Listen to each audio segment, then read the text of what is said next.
Já voltamos com Historiar em até 5 minutos com o professor Rubem, que sou eu. Enfim, agora nós estamos trabalhando Idade Antiga. O vídeo anterior, o primeiro vídeo de Idade Antiga, nós fizemos a introdução a esse período. E agora nós vamos trabalhar uma introdução à Mesopotâmia. Por que uma introdução para a Mesopotâmia? Mesopotâmia não é basicamente um estado, uma nação, um povoado, não.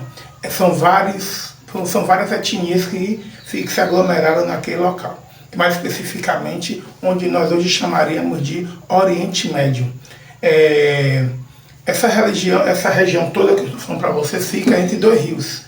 Rio Tigres e Eufrates. Como eu falei, são civilizações hidráulicas que nós vamos trabalhar na Idade Antiga. Precisa da água, né? Como eles passaram a ser sedentários, a água é a fonte da vida. Sem água não tem plantação. Sem a água não tem como alimentar os animais, não tem como sobreviver sem a água. Nós também precisamos da água para sobreviver, não é isso? E isso tudo fica abarcando uma área que, se vocês procurarem no mapa, é uma área que fica mais ou menos o Iraque, o Irã, a Jordânia, países do Oriente Médio. O nome Mesopotâmia, meso é meio, tâmia, rios. São civilizações entre os rios, quais rios? Tigres e Eufrates. Essa sociedade era dividida em grupo social fechado, fechado por hereditariedade. E quem mandava, o poder estava concentrado nas mãos sempre de um chefe soberano. Um estado teocrático, como eu falei para vocês na aula passada, estado com E maiúscula, tipo, vamos dizer, uma nação. O país, o Brasil, por exemplo, é um estado brasileiro, um estado democrático. Democrático, democracia, poder. O povo no poder. Que nós, através do voto, querendo ou não a gente reclamar dos políticos, quem os coloca lá somos nós, não é isso? Mas já nesse período era basicamente teocrático. Teocrático porque Deus, crático, já é relacionado à questão de poder. Então o poder de Deus, eles utilizavam, eles em geral se consideravam os deuses na terra, para eles poderem comandar aquele local. E por que hereditariedade? Porque passava de pai para filho, de parente para parente, sempre o parente mais próximo. Por exemplo, vamos dizer que um imperador daquele período não teve filhos.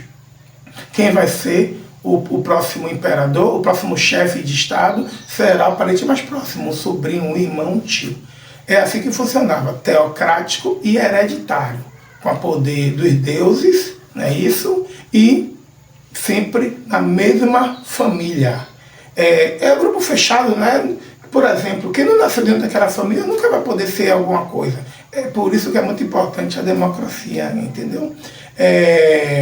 A religião, como eu falei para vocês na aula anterior desse período, é basicamente também politeísta.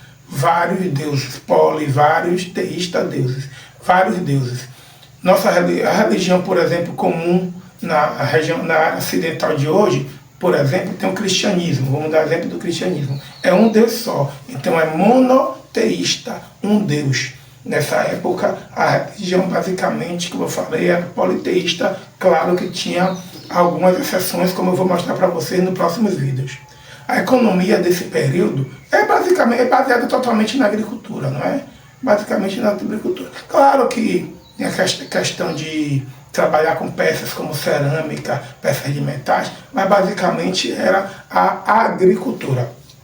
Alguns dos legados culturais dessa região que nós estamos trabalhando, que é a Mesopotâmia, tem a escrita, eles começaram com a escrita chamada cuneiforme, o nome dessa escrita, que era trabalhada onde poucos tinham escrita, não é? Eles já tinham esse tipo de escrita, chama cuneiforme, que é em forma de cuia. Também eles, como eles eram politeístas e algumas civilizações eram muito ligadas ao sol, à lua, ao céu, às nuvens, eles conseguiram, em relação a o que trouxeram para nós, um certo estudo astronômico, né? Eles introduziram o estudo da astronomia, entender como é que funciona o dia, a noite, o céu, a terra, o sol, a lua, enfim. E também a arquitetura. Eles já tinham um desenvolvimento bem grande relacionado à arquitetura.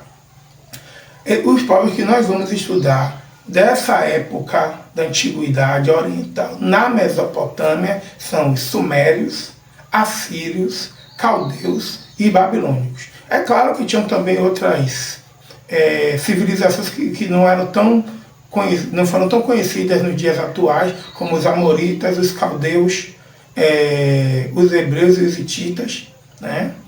E que nós vamos trabalhar também um pouquinho. Vamos trabalhar uma por uma, para vocês terem uma ideia de como funciona, tá ok? Então vamos ao próximo vídeo. Próximo vídeo, o vídeo 3, Mesopotâmia, já vamos falar dos sumérios.